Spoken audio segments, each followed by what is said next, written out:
హల్లెలూయా. ఈ సమయంలో దేవుని యొక్క నామాన్ని బట్టి మీకు వందనాలు తెలియజేస్తూ ఉన్నాం. ఈ 30 రోజుల యొక్క ఉపవాస ప్రార్థనల్లో 7 రోజులు ఉపవాస ప్రార్థనల్లో దేవునితో క్రీస్తుతో 7 రోజులు అనే టైటిల్తో 3 రోజులుగా దేవుడు అద్భుతంగా మరి చక్కని వర్తమానాలతో దేవుడు మీతో మాట్లాడటం జరిగింది. ఈ యొక్క 4వ రోజు కూడా మీ మధ్యకు దేవుని వాక్యాన్ని అందించడానికి నన్ను ప్రేమతో ఆహ్వానించిన మా ప్రియ దాసులు, దేవుని సేవకులు, ఎంతో భారవత్తమైన పరిచర్యను అద్భుతమైన రీతిలో ఈ ప్రాంతంలో దేవుని యొక్క సేవను బహుబలంగా జరిగిస్తున్న దేవుని సేవకులు, మరి నా ప్రియ స్నేహితులు దేవుని సేవకులు జోషువా పాస్టర్ గారికి నా ప్రత్యేకమైన వందనాలు. పాస్టర్ గారికి కూడా నా ప్రత్యేకమైన వందనాలు. కూడి వచ్చిన మీ అందరికీ కూడా, మరి తోటి దైవ సేవకులు కూడా వచ్చారు, వారికి కూడా నా ప్రత్యేకమైన వందనాలు తెలియజేస్తూ ఉన్నాం. చాలా సంతోషం. దేవుని సన్నిధిలో ఉండి ఈ రీతిగా ఈ 4వ రోజు కూడా అనేక అంశాల కొరకు మీరు ప్రార్థించడానికి దేవుడు ఎంతగానో సహాయం చేస్తూ వచ్చారు. అందుని బట్టి దేవునికే మహిమ కలుగును గాక. Praise the Lord. చాలా సంతోషం, చాలా ఆనందంగా ఉంది మిమ్మల్ని అందరినీ చూస్తూ ఉంటే. ఎంతో చక్కగా ప్రార్థన చేస్తూ ఉన్నారు, ఎంతో చక్కగా వర్షిప్ చేస్తూ వచ్చారు. దేవుని నామానికి మహిమ కలిగింది. ఒక్క మాట చెప్తాను, ప్రభువునందు మీ ప్రయాసము ఎప్పుడు వ్యర్థం కాదు. ఇంకా చెప్పండి, వ్యర్థంగా మీ ప్రయాస, మీ కష్టం అంతా దేవుడు చూస్తున్నాడు. తప్పకుండా తగిన సమయంలో మీకు ప్రతిఫలం అనేది మీకు అనుగ్రహిస్తాడు. దైవజనులు మీకు మంచి దైవజనులు మీకు మీ సంఘానికి దేవుడు ఇచ్చారు. 30 రోజులుగా ఇంచుమించు ముగింపులోకి వస్తా ఉన్నారు. వారు సంఘాల గురించి ఎంత భారం కలిగి ఉన్నారు. దేవుని యొక్క రాజ్యం భూమి మీద బలంగా కట్టబడాలని ఒక గొప్ప సదుద్దేశంతో, గొప్ప ఆలోచనతో, ఒక దూర దృష్టితో, ఒక విజనరీగా, ఒక దర్శనముతో దేవుని పని జరిగించుట్లో సంవత్సరానికి మరి అనేక సార్లు ఈ రీతిగా ఉపవాసంతో ఉండి ఎంతో ప్రార్థన చేస్తూ భారం కలిగి ఉన్నారు. అటువంటి వారు ఉండటం మీ సంఘం ఎంతో ధన్యకరమైన సంఘం. Praise the Lord. మీరు ఎంతో భాగ్యవంతులని చెప్పగలరు, ఎంతో అదృష్టవంతులని చెప్పగలరు. ముఖస్తుతి కోసం చెప్పట్లేదు కానీ అటువంటి మంచి దైవజనులు మీకు ఆ దేవుడు అనుగ్రహించినందుకు ఆ దేవాది దేవునికే మహిమ కలుగును గాక. చాలా సంతోషం. 3 రోజులుగా మీరు అనేకమైన వాక్య సందేశాలు మీరు వింటూ వచ్చారు.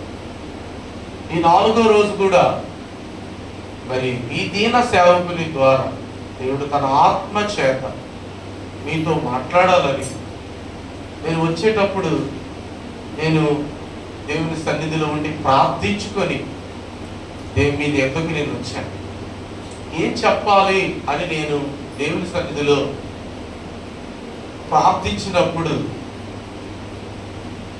కొన్ని విషయాలు, కొన్ని తలంపులు మీ ముందు పెట్టాలని ఆలోచనతో వచ్చాను.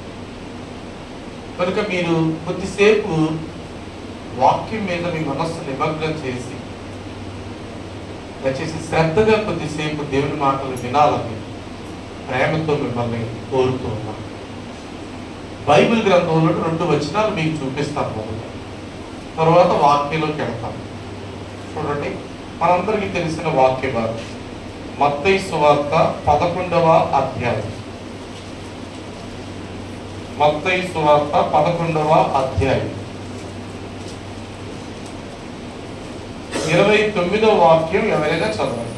నేను సాత్వికుడను దీన మనస్సు గలవాడను గనుక మీ మీద నా కాడి ఎత్తుకొని నా యొద్ద నేర్చుకొనుడి. మరొక వాక్య భాగం చదువుకుందాం. పేతురు రాసిన మొదటి పత్రిక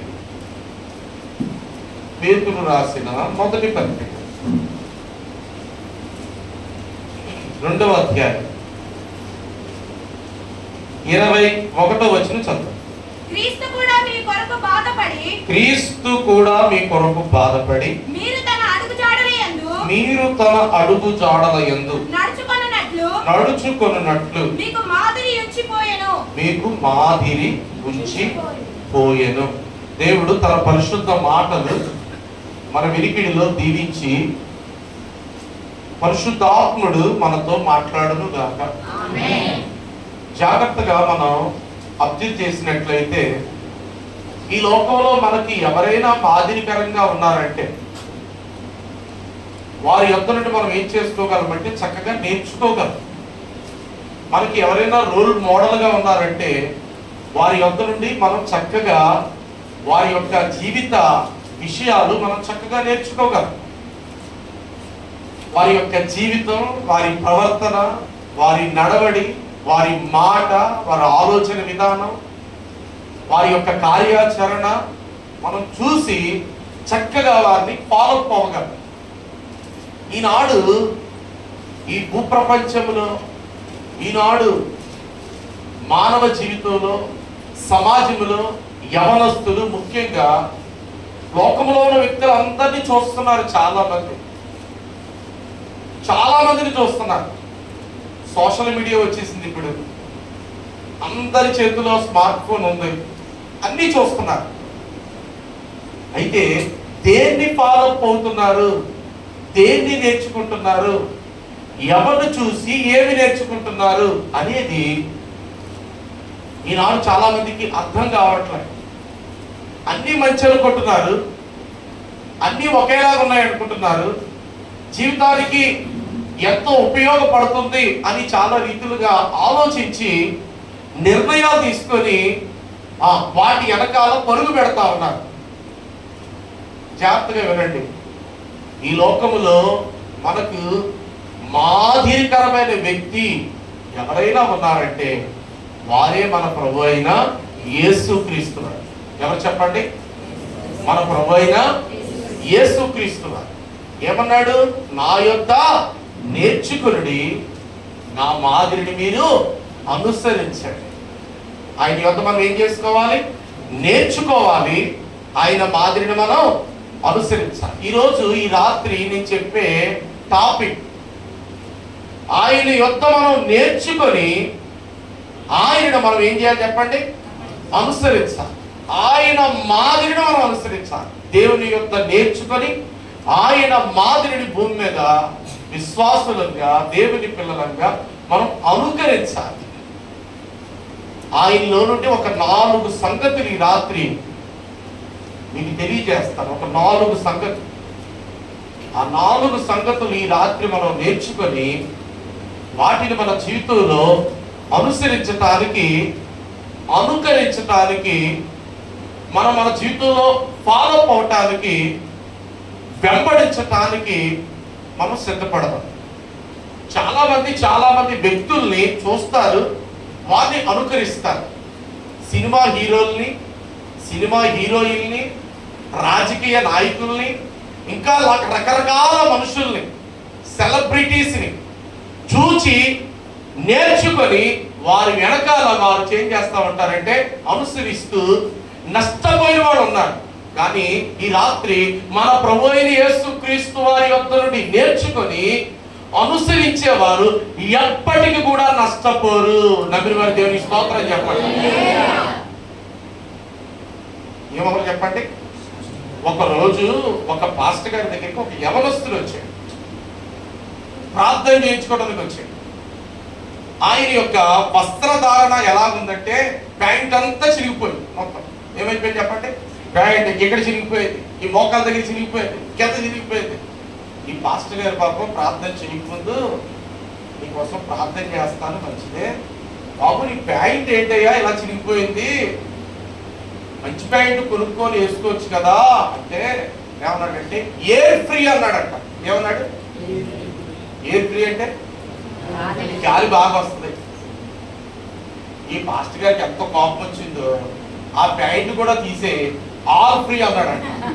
ఏమన్నాడంట? ఆల్ ఫ్రీ కదా. చూడండి ఎవరిని అనుసరిస్తున్నారు, ఏమి నేర్చుకుంటున్నారు అనేది మరొకసారి ఎవరికి వారిగా సెల్ఫ్ ఎగ్జామినేషన్ చేసుకోవాలి, స్వీయ పరిశీలన చేసుకోవటం అనేది చాలా అవసరం. మన ప్రభువులో నుండి మనం ఈ రాత్రి ఏమి నేర్చుకుంటాం, దాన్నే మనం ఈ రాత్రి నేర్చుకొని మన జీవిత కాలంలో ఆయన రాకడ పర్యంతం వరకు, మన పోకడ వరకు మనం అనుసరిద్దాం. ఇంతవరకు అనుసరించిన వారిని బట్టి దేవునికి స్తోత్రం. ఒకవేళ దేవుని యొద్ద నుండి ఏమైనా నేర్చుకోకపోతే ఈ రాత్రి నేర్చుకొని నాకు అన్ని తెలుసు అని అనుకోవద్దు దయచేసి. ఆయన యొద్ద నుండి మనం నేర్చుకొని మనం ఆయన అనుసరించడానికి ప్రయత్నం చేద్దాం. నెంబర్ 1, 4 పాలు చెప్తారు. 4 పా. 1 పరిశుద్ధత, 2 ప్రార్థన, 3 పరిచర్య, 4 పరిపూర్ణమైన విధేయత. ఎవరు చెప్తారు? 4 విషయాలు. మొదటిది పరిశుద్ధత, 2 ప్రార్థన, 3 పరిచర్య, 4 పరిపూర్ణమైన విధేయత. ఇవి లేఖనాల్లో నుండి మనం చూచి మనం వాటిని నేర్చుకొని అనుసరించడానికి మనం ప్రయత్నం చేద్దాం. చెప్పండి. 1 మొదటి చెప్పండి పరిశుద్ధత. ఒక్కసారి చూద్దాం. ఆయన ఈ లోకానికి ఎలా వచ్చాడు? మరియ ద్వారా దేవుడు దూత తెలియపరుస్తున్న మాట. లూకా సువార్త 1వ అధ్యాయం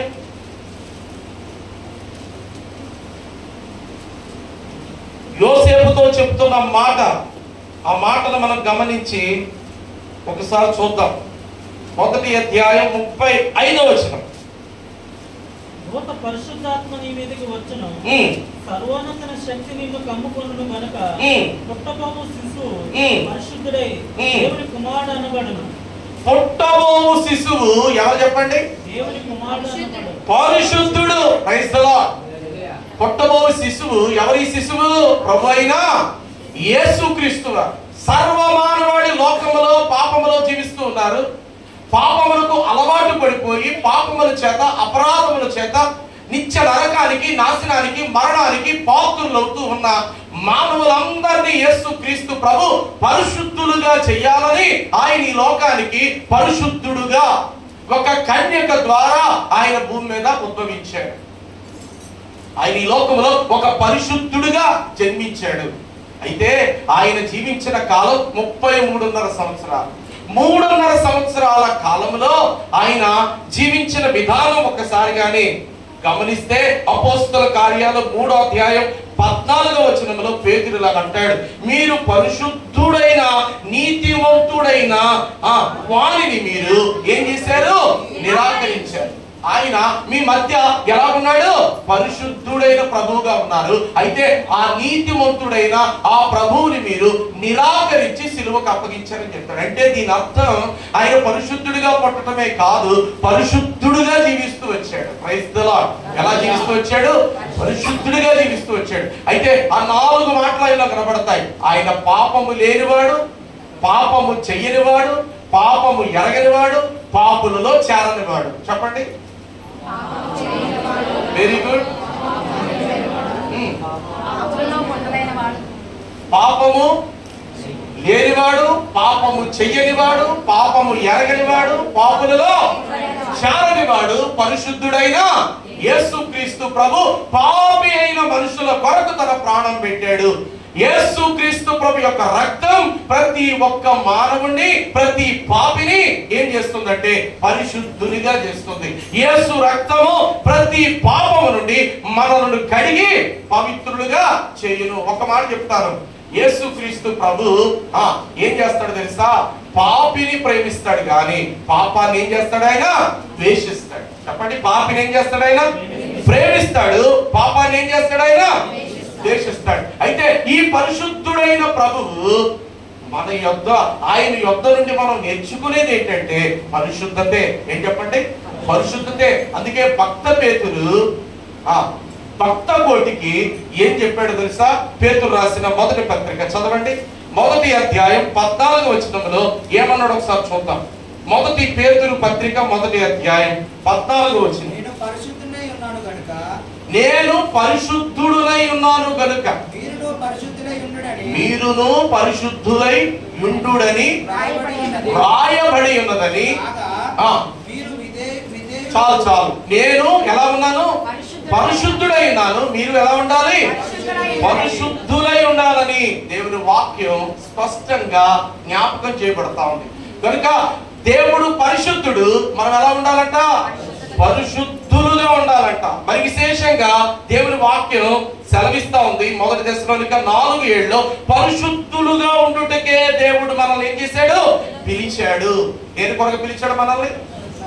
పరిశుద్ధులుగా, ఇష్టం వచ్చినట్టుగా బ్రతకటానికి, నచ్చినట్టుగా బ్రతకటానికి, లోకం కొరకు బ్రతకటానికి, పాపములో జీవించటానికి. ఏమండి, దేవుడు నమ్ముకున్నామంటే దేవుడు నమ్ముకున్నాం అన్నట్టుగా కాకుండా మనము ఈ లోకం ఇష్టానుసారంగా జీవించకుండా ఉండటానికి దేవుడు మనం పిలవలేదు, కానీ పరిశుద్ధులుగా ఉండటానికి దేవుడు మనల్ని ఏం చేస్తూ వచ్చాడు? పిలిచాడు. అందుకే ఇదే పేతురు అంటాడు, మొదటి పేతురు పత్రిక మొదటి అధ్యాయం 16వ వచనంలో ఏమన్నాడు? మీరు సమస్త ప్రవర్తన యందు పరిశుద్ధులై ఉండుడి. ఏ విషయాల్లో? సమస్తమైన ప్రవర్తన విషయంలో ఎలా ఉండాలంటున్నాడు చెప్పండి? పరిశుద్ధులై ఉండండి. మీ ప్రవర్తన, మీ బిహేవియర్, మీ యొక్క నడిచే విధానం, మీ మాట, మీ తీరు, మీరు ఆలోచించే రీతి అంతా ఎలా ఉండాలంటే మీరు ఎక్కడున్నా సరే, మందిరములో ఎలాగైతే మనం ఉన్నామో బయట కూడా అలాగైతే ఉంటాం. ఆదివారం ఎలాగైతే ఉన్నామో మిగిలిన 6 రోజులు కూడా ఎలా ఉండాలి? పరిశుద్ధులుగానే బ్రతకాలి.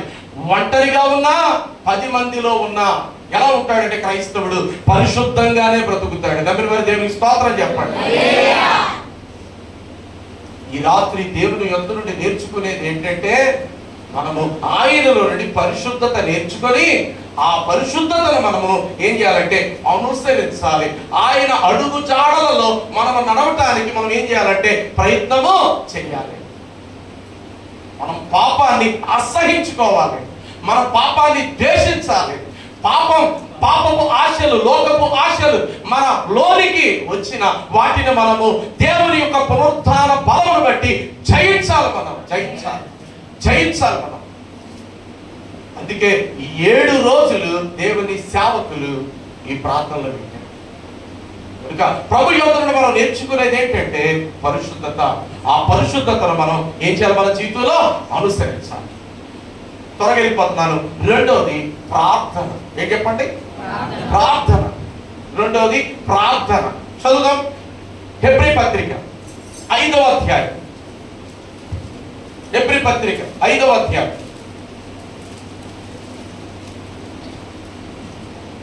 7వ వచనం చదువుకుందాం. శరీరధారి అయి ఉన్న దినములలో మహారోదనముతో కన్నీళ్లతోను తన్ను మరణము నుండి రక్షింపగలవానికి ప్రార్థనలు యాచనలను సమర్పించి భయభక్తులు కలిగి ఉన్నందున ఆయన ఏం చేయబడ్డాడు చెప్పండి? తండ్రి చేత అంగీకరింపబడుతూ వచ్చాడు. శరీరధారి అయిన దినాల్లో. అర్థమవుతున్నాయండి ఈ మాటలు మీకు?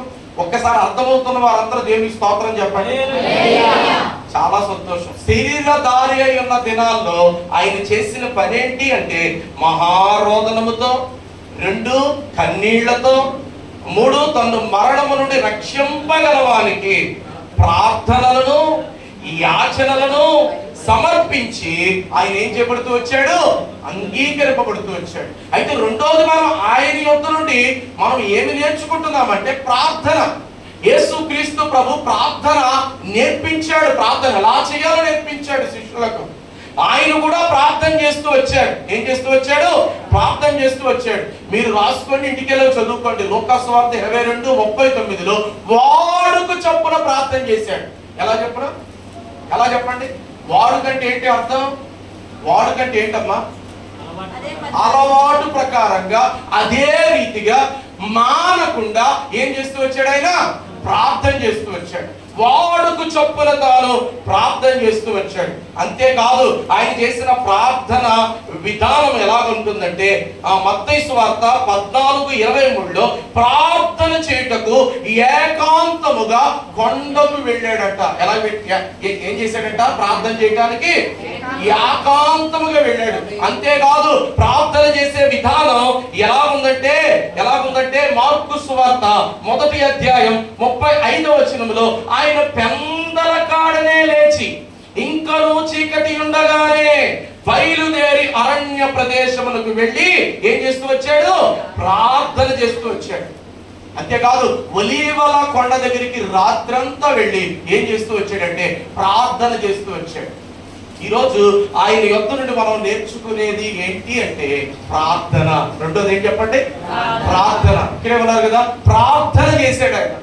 ప్రభువు ఏంటి, దేవుని కుమారుడై ఉండి ఆయన కూడా ప్రార్థన చేసినప్పుడు మనకి ప్రార్థన అవసరం లేదా? అవసరం ఉందా? చెప్పాలి, మీరు చెప్పాలి. అవసరమా అనవసరమా? అందుకే శిష్యులతో మీరు శోధనలో ప్రవేశించుకుంటున్నట్లు చదవండి అన్నమాట. బైబిల్ గ్రంథంలో నుండి మత్తయి సువార్త 26వ అధ్యాయం 41వ వచనం. మత్తయి సువార్త 26వ అధ్యాయం 41వ వచనం. మీరు శోధనలో ప్రవేశించుకుంటున్నట్లు మెళకువగా ఉండి ప్రార్థన చేయండి. ఇది మొదటిదేమో మీరు పరిశుద్ధులుగా ఉండండి అన్నాడు. నేను పరిశుద్ధుడు కనుక మీరు ఎలా ఉండాలి? పరిశుద్ధులు. రెండోది, మీరు శోధనలో ప్రవేశించుకుంటున్నట్లు మీరు మెళకువ కలిగి ఏం చేయాలి చెప్పండి? ప్రార్థన చేయాలి. ప్రార్థన అనేది 3 రీతులుగా ఉండాలి. 1 వ్యక్తిగత ప్రార్థన, 2 కుటుంబ ప్రార్థన. అంటే ఏ ప్రార్థన? కుటుంబ ప్రార్థన. 3 సహవాస ప్రార్థన. ఏ ప్రార్థన చెప్పండి? మొదటిది వ్యక్తిగత ప్రార్థన. వ్యక్తిగతంగా ప్రతి ఒక్కరూ ప్రభు సన్నిధిలో ప్రార్థించాలి. రెండోది కుటుంబంతో కలిసి ఏ సమయమైనా సరే ఒక కొద్ది నిమిషాలైనా మనం ఏం చేసుకోవాలి? ప్రార్థన చేయాలి. 3 సంఘ ప్రార్థన, సహవాస ప్రార్థన అనేది ఎంతో భారంతో సేవకులు ఈ 7 రోజులు ప్రార్థనలు పెట్టారు. 4వ రోజు ప్రార్థనలోకి వచ్చాం కనుక ఈ ప్రార్థన అనేది మనకి చాలా అవసరం. ఒక మాట చెప్పనా, ఒక రోజు చెవిటి మోగ దెయ్యం పట్టిన వ్యక్తిని యేసుక్రీస్తు ప్రభు దగ్గరకు తీసుకొచ్చారు. ఆ సమయం యేసు ప్రభు లేడు. శిష్యులు ప్రార్థించారు కానీ ఆ దెయ్యం అతనిలోకి వెళ్ళలే, స్వస్థత రాలే. అయితే ఈ లోపు ప్రభు వచ్చారు. ప్రభు వచ్చినప్పుడు ఆ బాబు తండ్రి అడుగుతూ వచ్చాడు ప్రభుని, నా కుమారుని యొక్క పరిస్థితి ఈ రీతిగా ఉంది, నా కుమారుని యొక్క పరిస్థితి చాలా అగమ్యగోచరంగా ఉంది, నీ వల్ల అయితే ఏదైనా చేయగలవు అని అడిగినప్పుడు నమ్ముట నీ వలనైతే నమ్మువానికి సమస్తము సాధ్యమని చెప్పి ఆ వ్యక్తిని యేసు ప్రభు స్వస్థపరిచాడు. అయితే ఏకాంతంగా శిష్యులు ఒక మాట అడిగారు. ఏమని తెలుసా? మేము చేయలేకపోయాం, మా వల్ల జరగలేదు, నీ వల్ల అలా జరిగింది అని అడిగారు. అంటే మా వల్ల జరగలేదు, నీ వల్ల అలా జరిగింది అని అంటే అన్నాడు ప్రభు, ప్రార్థన వల్లనే గాని ఈ విధమైనది వదిలిపోవుట అసాధ్యము. చదవండి మాట, మార్కు సువార్త 9వ అధ్యాయం. మార్కు సువార్త 9వ అధ్యాయం 29వ వచనం. అందుకు ఆయన ప్రార్థన వల్లనే గాని మరి దేని వల్లనైనను ఈ విధమైనది వదిలిపోవుట అసాధ్యమని. ఏమండి? ప్రార్థన ఉపవాసం ప్రార్థన వల్లే ఏ కార్యమైన జరుగుతుంది. స్తోత్రం చెప్పండి. ఏ విధమైన వదిలిపోవాలంటే, నీ సమస్య వదిలిపోవాలంటే, నీ కష్టం వదిలిపోవాలంటే, నీ రోగం వదిలిపోవాలంటే, నీకున్న ఇబ్బంది వదిలిపోవాలంటే, నీకున్న చింత వదిలిపోవాలంటే, నీకు పట్టిన పీడ వదిలిపోవాలంటే, నిన్ను పట్టిన సాతానుడు పారిపోవాలంటే ఒకటి గుర్తుపెట్టుకో. కానీ ఏం వాళ్ళంటే ప్రార్థన, ఉపవాసం. అందుకే దేవుని సేవకులు ఆలోచించి మీ కుటుంబంలో ఏదైతే టెస్ట్ చేసుకొని కూర్చుందో, ఏ సమస్య అయితే టెస్ట్ చేసుకొని కూర్చుందో, ఏదైతే మీ జీవితంలో అలుముకొని కూర్చుందో అది వదలగొట్టాలని, వదిలిపెట్టి పోవాలని, తొలగిపోవాలని ఏం చేశారంటే ఇటువంటి ప్రార్థన, ఉపవాస ప్రార్థన ఏర్పాటు చేశారు. Praise the Lord. ప్రార్థన వల్లే గాని మరి దేని వల్ల వదిలిపోవటం అసాధ్యం. అది ఉపవాస ప్రార్థన. కనుక ప్రార్థనలో మనము తప్పకుండా నేర్చుకోవాలి, ప్రార్థనను మనం అనుసరించాలి. ప్రభువులో నుండి 2 విషయాలు మనం నేర్చుకోవాలి. నెంబర్ 1 పరిశుద్ధత. నేర్చుకొని ఏం చేయాలి? మన జీవితంలో అనుసరించాలి. రెండోది ప్రార్థన నేర్చుకొని మనం ఏం చేయాలి? అనుసరించాలి. మూడోది పరిచర్య. ఏం చెప్పండి? పరిచర్య. రండి దేవుని వాక్యం లోనికి మనం వెళదాం. కొంత దీన్ని మీకు కొంత ఎక్కువసేపు వివరించడానికి నేను చూస్తాను. ఇందులో నుండి కొన్ని ఆత్మీయమైన విషయాలు మీకు తెలియజేస్తాను. కనుక మీరు జాగ్రత్తగా దేవుని వాక్యం మీద ఈ పాయింట్ అనేది చాలా అవసరం. ఈ 2 పాయింట్లు, మొదటిది పరిశుద్ధత, 2 ప్రార్థన, 3వది పరిచర్య. రండి మత్తయి సువార్త 20 అధ్యాయం. మత్తయి సువార్త 20 అధ్యాయం 28వ వచనాన్ని, మనిషి కుమారుడు పరిచారము చేయించుకొనుటకు రాలేదు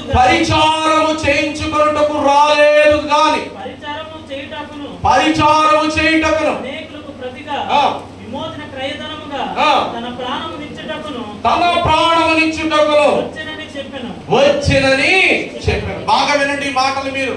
ఆయన మిమ్మల్ని అందరూ అడుగుతున్నాను, పరిచారము చేయించుకోవడానికి వచ్చాడా, పరిచర్య చేయడానికి వచ్చాడా? చాలా మంది చెప్పట్లేదు. సమయం అయిపోయిందా? సమయం ఉంది కదా, చెప్పండి. ఆయన పరిచర్య చేయడానికి వచ్చాడా, పరిచారం చేయించుకోవడానికి వచ్చాడు? దేని కొరకు వచ్చాడు? ఏంటా పరిచర్య? ఏంటా పరిచర్య? తన ప్రాణాన్ని మన కొరకు ఏం చేయడానికి, అక్కడ ఉంది కదా, తన ప్రాణాన్ని అర్పించటానికి, మానవ జాతిని విమోచించటానికి. ఈ కార్యం చాలా గొప్పది కదా. తల్లి తండ్రి కొరకు ప్రాణం పెడతారా? బిడ్డలు తల్లిదండ్రుల కొరకు ప్రాణం పెడతారా? పిల్లల కొరకు తల్లిదండ్రులు ప్రాణం పెడతారు? ఎవరి కొరకు ఎవరు ప్రాణం పెడతారు? ఆలోచించండి. యేసుక్రీస్తు ప్రభు ఆయన లోకానికి పరిచర్య చేయడానికి వచ్చాడు. ఏంటి ఆ పరిచర్య అంటే తన ప్రాణం ఇవ్వటానికి. అందుకే ఎఫెసీ పత్రికలో ఈ రీతిగా చూస్తాం. 5వ అధ్యాయం 2వ వచనం చదవండి త్వరగా. ఎఫెసీ 5:2. ఎఫెసీ 5:2. క్రీస్తు మిమ్మల్ని ప్రేమించి పరిమళ వాసనగా ఉండుటకు మన కొరకు తన్ను తాను దేవునికి అర్పణగాను బలిగాను అప్పగించుకొనెను. దేని కొరకు? అక్కడ ఒక మాట ఉంది, అర్పణగాను బలిగాను ఏం చేసుకుంటూ వచ్చాడు? అప్పగించుకుంటూ వచ్చాడు. ఆయన ప్రాణం మన కొరకు అర్పించడానికి ఇష్టపడ్డాడు. ఇంతకంటే పరిచయం సర్వమానవుడు ఆయన ప్రాణము అర్పించుట ద్వారా మానవునికి ఏం కలుగుతుంది? రక్షణ కలుగుతుంది. అందుకే ఇంకా విశేషంగా ప్రాణం అర్పించడమే కాదు, యెషయా గ్రంథంలో 61 మొదటి నుండి 3 వచనాలు మనం చదివితే అక్కడ ఏం రాయబడుతుందో చూడండి ఒకసారి. యెషయా గ్రంథం 61వ అధ్యాయం మొదటి నుండి 3 వచనాలు. 61 మొదటి నుండి, యెషయా గ్రంథం 61 నుండి 61 అధ్యాయం మొదటి 3 వచనాలు. ప్రభువుకు యెహోవా ఆత్మ నా మీదకు వచ్చి ఉన్నది. ఎవరికంట? దీనులకు సువర్తమానము ప్రకటించుటకు. యెహోవా నన్ను ఏం చేస్తూ వచ్చాడు? అభిషేకించాడు. నలిగిన హృదయము గలవారిని ఏం చేయడానికి? ప్రకటించడానికి. రెండోది దృఢపరచడానికి.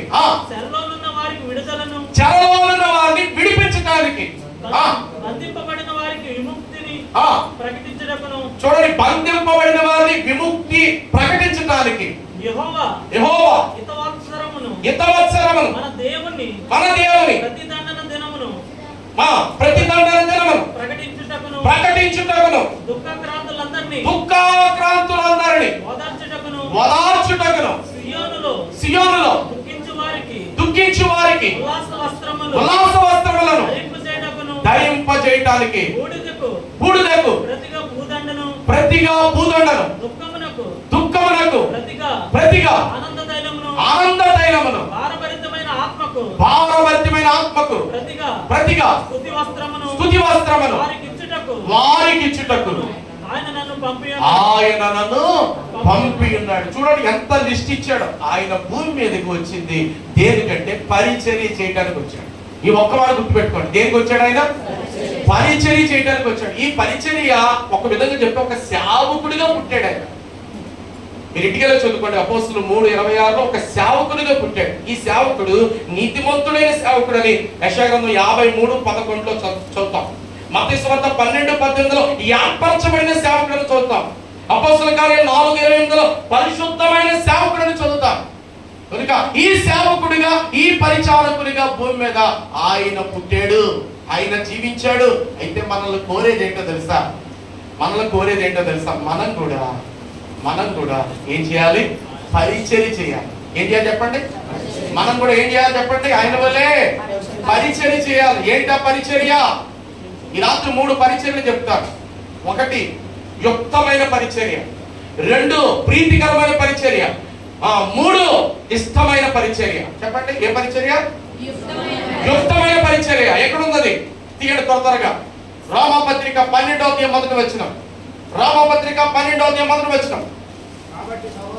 కాబట్టి సహోదరులారా, పరిశుద్ధమును దేవునికి అనుకూలమైన సజీవ యాగంగా మీ శరీరములను ఆయనకు సమర్పించుకొనుడి.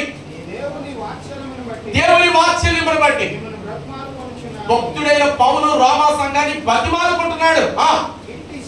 ఇట్టి సేవ అంటే దేవునికి మన జీవితాన్ని అర్పించుకోవటం, దేవునికి మన బ్రతుకుని సమర్పించుకోవటం. ఇట్టి సేవ ఎటువంటి చెప్పండి? యుక్తమైనది, సమర్పణతో కూడినది. చాలా దేవునికి యుక్తమైనది. గుర్తుపెట్టుకోండి, సమర్పణతో కూడింది ఉండాలి. 5 విషయాల్లో సమర్పణ ఉండాలి. ఏ విషయాల్లో? 5 విషయాలు. నెంబర్ 1, నీ హృదయాన్ని దేవునికి సమర్పించాలి. దేవుడు అడుగుతున్నాడు, నా కుమారుడా, నీ హృదయమును నాకు సమర్పించు. నీ హృదయాన్ని, నీ జీవితాన్ని ప్రభువుకి మొదట అర్పించుకోవాలి. ఈ జీవితం ప్రభువుకే, నా జీవితం ప్రభువుకే. అందరూ చెప్పండి, ఈ జీవితం నా జీవితం ప్రభువుకే అంకితం. ఎవరికి సమర్పించుకోవాలి? మనం ప్రభువుకే సమర్పించుకోవాలి. నెంబర్ 2 నీ సమయం ప్రభువుకి అర్పించాలి. ఏ సమయం? నీ సమయం దేవునికి, ప్రతిరోజు దేవునికి నీ సమయం అర్పించుకోవాలి. ఆదివారం ప్రభు దినం, ఆ రోజు దేవుని సన్నిధికి రావడానికి ఆ సమయాన్ని అర్పించుకోవాలి. ప్రతిరోజు ప్రభుతో గడపడానికి నీ సమయం అర్పించుకోవాలి. ఇటువంటి ప్రార్థనలప్పుడు, శుక్రవారం ప్రార్థనలప్పుడు, కాటేజీ ప్రేయర్లప్పుడు దేవునితో గడుపుటకు, సంఘంతో గడుపుటకు, సేవకుని యొక్క వాక్యం వినుటకు ఆ సమయాన్ని ఏం చేసుకోవాలంటే సమర్పించాలి. మొదటిది జీవితం, 2 సమయం, 3 చూడండి మన బలం. ఏం చెప్పండి?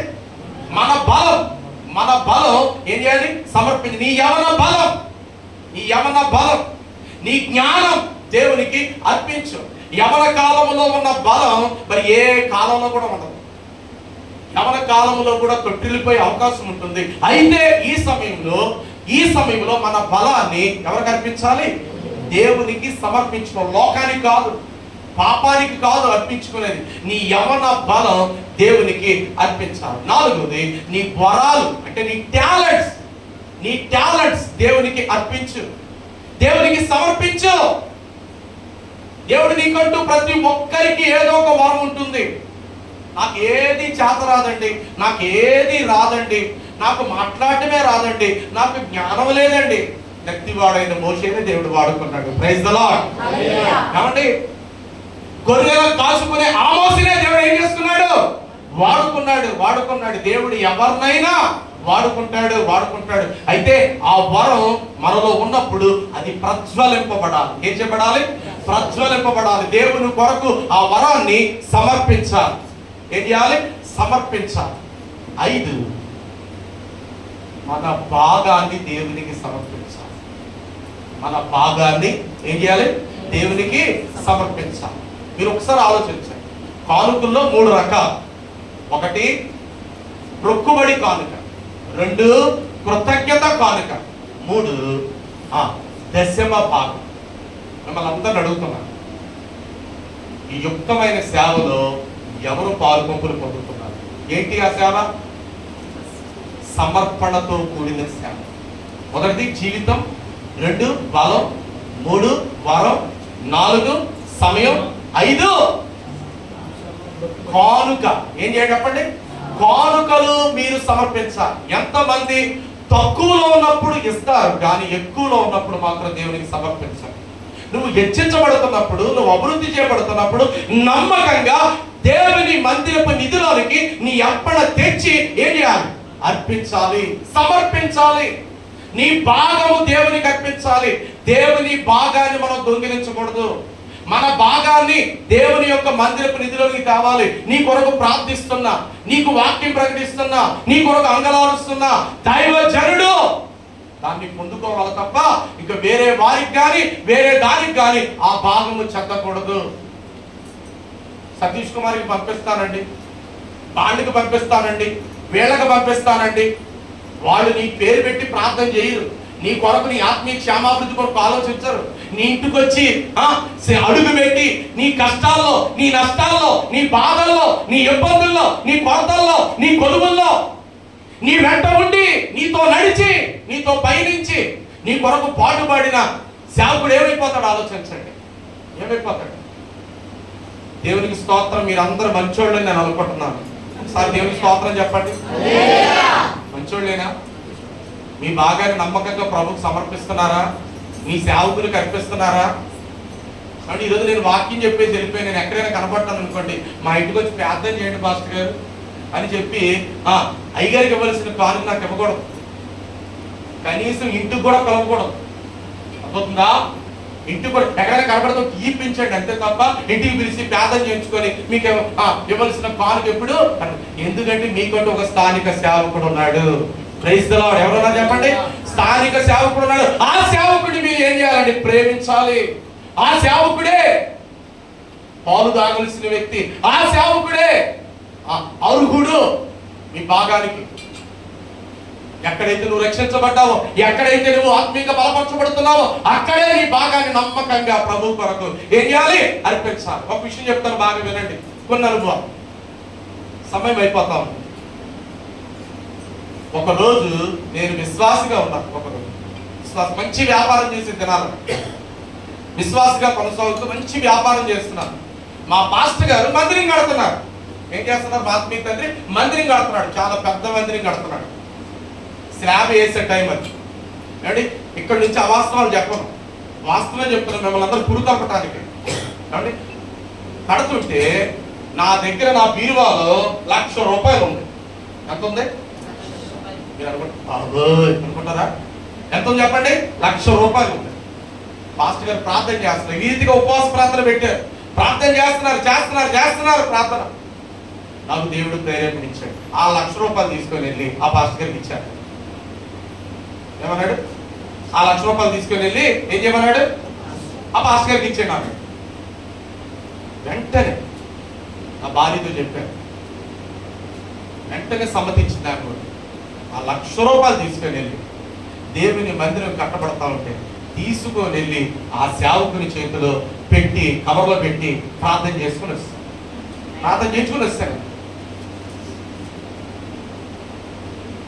నా జీవితంలో జరిగిన అద్భుతం ఏంటి చెప్పనా?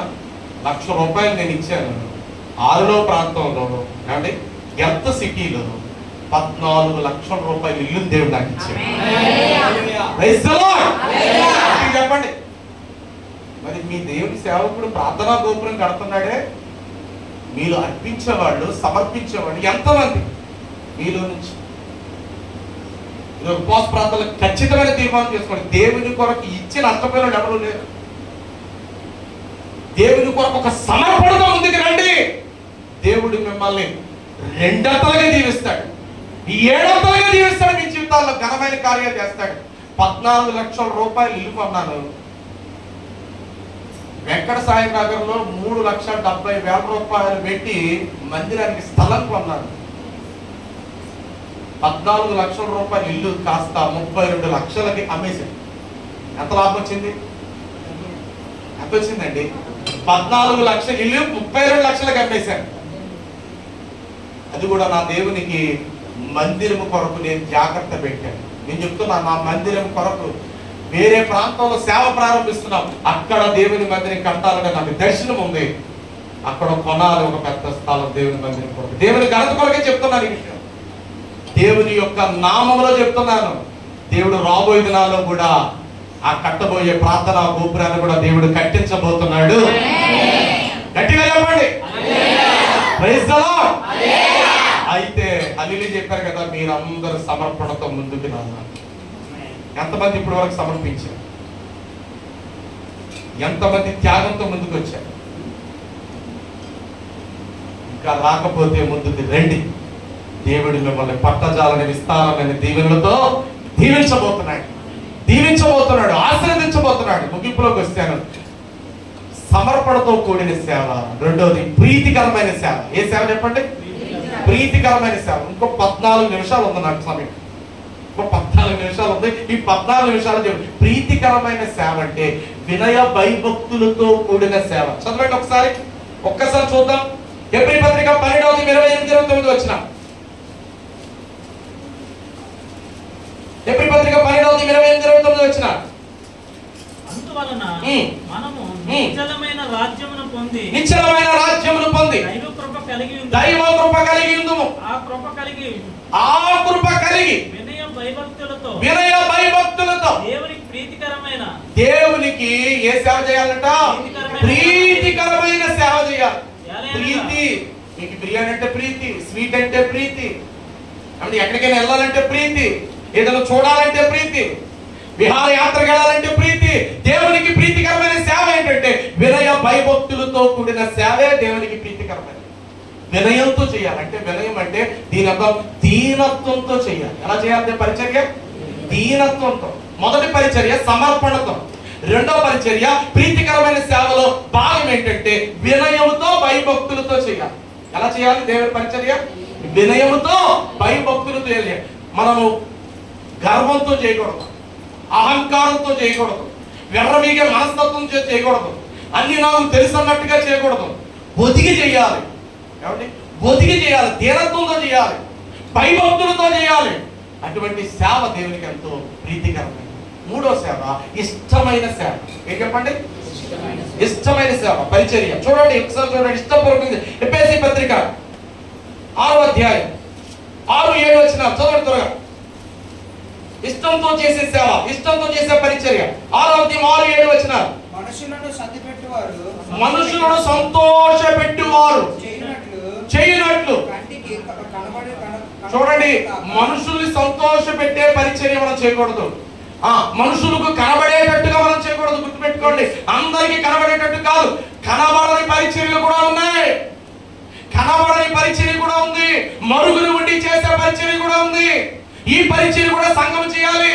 పరిచర్య 4 రకాలు. దేవునింటి పరిచర్య, సువార్త పరిచర్య, పురుకొల్పే పరిచర్య, పాటల పరిచర్య, వాయిద్యాల పరిచర్య, హెచ్చరించే పరిచర్య, పురుకొల్పే పరిచర్య, ఇచ్చే పరిచర్య, ప్రార్థన చేసే పరిచర్య.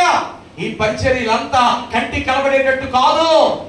మరుగులు ఉండి మనం ఏం చేయాలంటే దేవునికి ఇష్టపడి చేయాలి.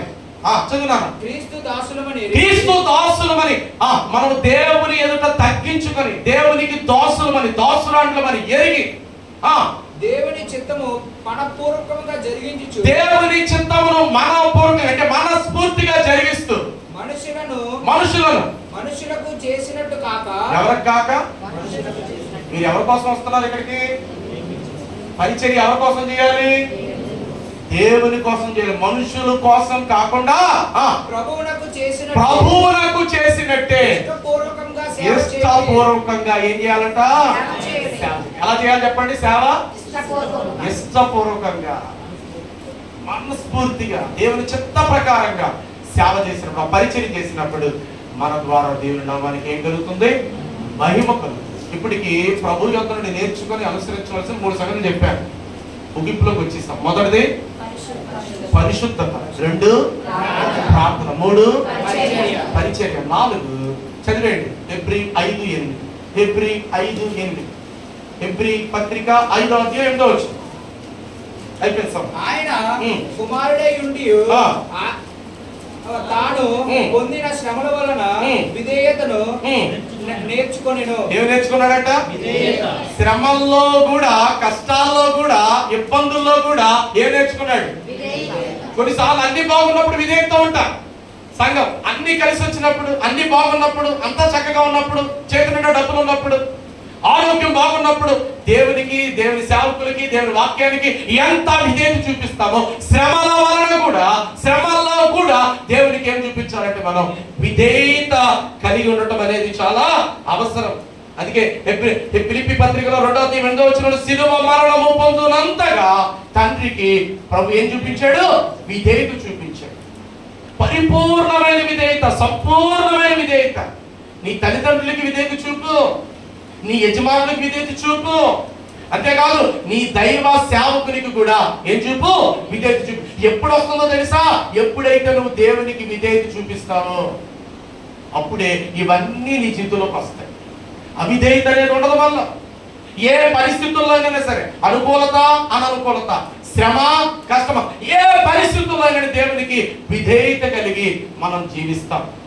ప్రభు అన్నాడు అబ్రహాముని, అన్ని విడిచిపెట్టి వచ్చాయి, నీ దేశాన్ని, నీ బంధువులు, నీ కుటుంబాన్ని అందరినీ వదిలిపెట్టించే, నేను చూపించే దేశానికి వెళ్ళు అని చెప్పాడు. అంటే వెంటనే కష్టమే, 75 సంవత్సరాల వయసులో దేవుడు పిలిచినప్పుడు దేవుని పిలుపుకు ఏం చూపించాడంటే అబ్రహాం విధేయత చూపించాడు.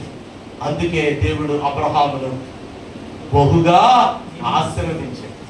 ఆయన ఆశీర్వదించబట్టమే కాదు, అనేకులకి ఎలా మారిపోయాడు? ఆశీర్వాద కారణంగా.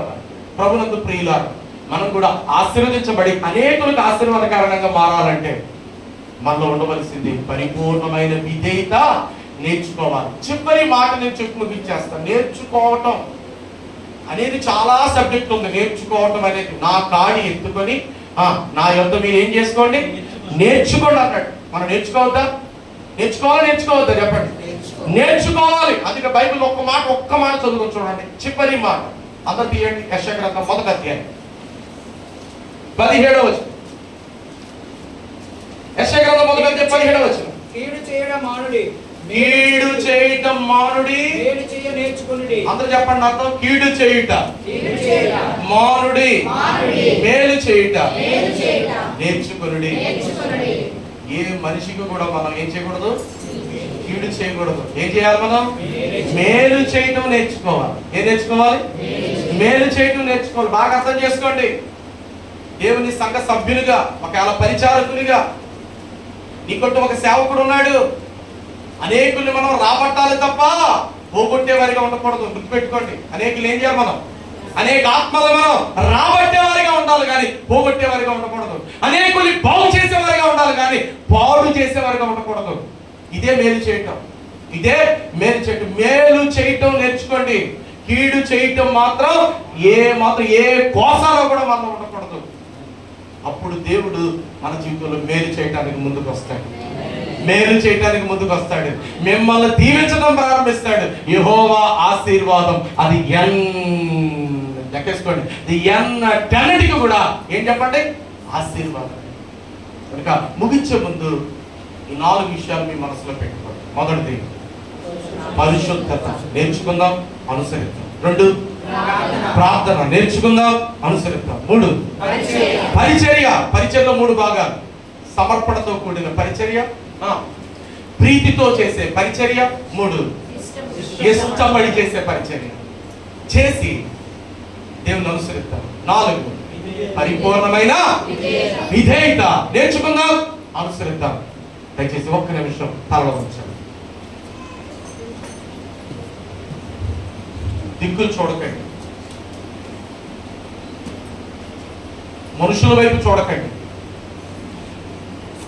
మమ్మల్ని పొగడకండి, దేవుడి వాక్యాన్ని గౌరవించండి. దేవుడు నీతో సూటిగా స్పష్టంగా మాట్లాడితే ఒక చక్కని నిర్ణయం ఈ రాత్రి చేసుకొని ఈ స్థలాన్ని విడిచిపెట్టి ఈ 4వ రోజు 3 రోజుల వచ్చి వర్తమానం లేదా ఈ 4వ రోజు కూడా దేవుడు నీతో మాట్లాడితే ఒక చక్కని తీర్మానం చేసుకో.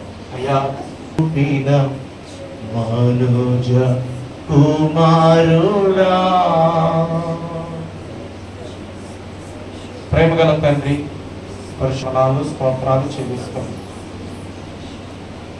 అయ్యా ఈ 7 రోజుల ప్రార్థనా భాగములు దైవజనుడు 30 రోజులు ఉపవాస ప్రార్థనలు ఏర్పాటు చేసుకొని ఈ చివరాంకంలో దేవునితో 7 రోజులనే ఉపవాస ప్రార్థన సంఘము కూడా చేయాలనే ఆలోచనతో ఏర్పాటు చేయబడిన ఈ 7 రోజుల ప్రార్థనలో 4వ రోజు మీరు మాట్లాడిన ప్రతి మాట మా హృదయాల్లో ఫలింపజేయండి తండ్రి.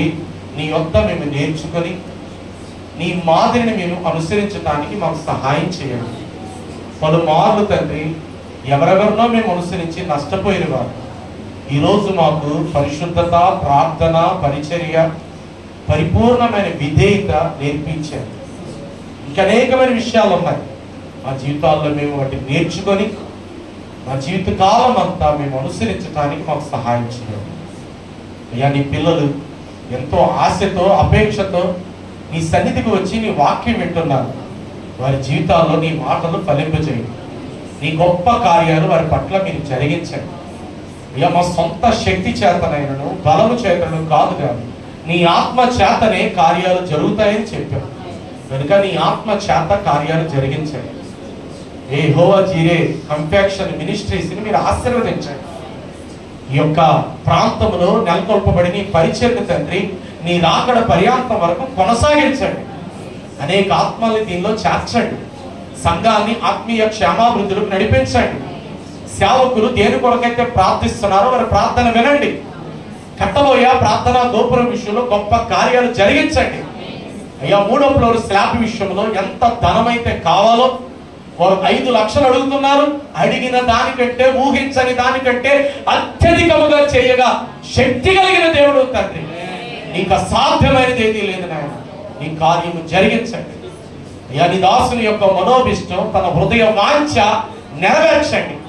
దేని కొరకైతే నీ సన్నిధిలో అంగలారుస్తున్నారో వారి ప్రార్థనకు జవాబు దయచేయండి. అయ్యా నీ పిల్లలు అయ్యా నాయన ఈ 4వ రోజు కూడా నీ సన్నిధిలోకి వచ్చి ప్రార్థన చేశారు. వారి ప్రార్థనలు మీరు ఆలకించండి. వారి కుటుంబాలను దీవించండి. ఎంతో ఆశతో వచ్చారు. ఆశ గల ప్రాణాన్ని తృప్తిపరుస్తానన్నాం. మీరు వారిని దీవించండి. వచ్చిన సంఘమును అయ్యా సేవకులను అయ్యా నాయన చేరి వచ్చిన వారిని ముఖ్యంగా జాషువా పాస్టర్ గారిని, పాస్టమ్మ గారిని, వారికి ఇచ్చిన కుటుంబాన్ని, బిడ్డల్ని, వారికి ఇచ్చిన పరిచర్యని, అనుబంధ సంఘాలని మీరు దీవించి ఆశీర్వదించి ఇందులో పరిచర్యలో పాలిభాగస్తులు అవుతున్న బిడ్డలందరినీ మీరు ఆశీర్వదించి దీవించి వారి కుటుంబాలను వర్ధిల్లింపజేయమని కోరుతూ మీకే మహిమ, ఘనత, ప్రభావాలు ఆరోపిస్తూ మా ప్రభును ప్రియ రక్షకుడు విమోచకుడైన యేసుక్రీస్తు ప్రభువారి యొక్క ఘనమైన నామములో ఈ ప్రార్థన మీకు సమర్పించి వేడుకుంటున్నాము తండ్రి. గట్టిగా చెప్తాం ఆమేన్.